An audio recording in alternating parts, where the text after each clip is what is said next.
Jai Hind everyone. So today I want to discuss about the very important issue, that is inclusion of women in armed forces. So how it all started, what is the history? So history shows us women didn't have participated in the armed forces basically. Men's always dominated in the history of the armed forces.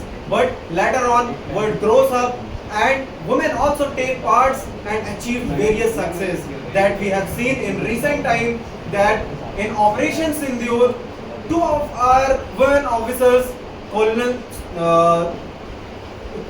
Sophia Qureshi and Wing Commander Bhumika Singh has played an important role in Operation Sindoor and also motivated the women in the whole country to serve in the armed forces and service to the nation.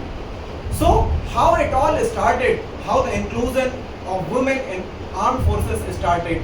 So before the independence in 1888, inclusion of women as a nursing staff started at that time in Indian Army. Later on, after independence in 1958, inclusion of women as a medical officers, like the female doctors can serve in the armed forces on a permanent basis. At the non-medical corps that started in 1992 as a short service commission women in non-combat roles. Later on, it was conducted as per the Article 12 of Indian Army 1950 Act. But later on in 2020 it has been challenged in Supreme Court, and Supreme Court has ordered that on the basis of gender biases you cannot stop anyone from a permanent commission as it is a gender biases. So from that violates Article 14. So after that, women was included as a permanent commission in armed forces. Recently we have seen in NDA 17 cadets of women officers from passed through the NDA in 2025, that was included in 2022.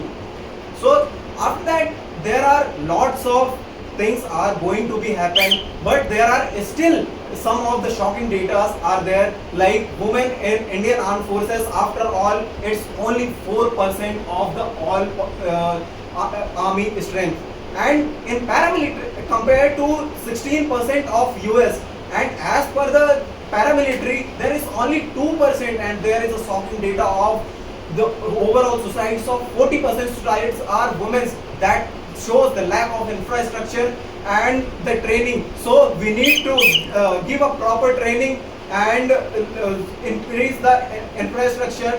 So the conclusion of my topic is the inclusion of women in armed forces shows the national strength and reflects the strength of our women, and the Nari reflects the nation's interest to grow the Nari Shakti in our country. Thank you, gentlemen. That's from my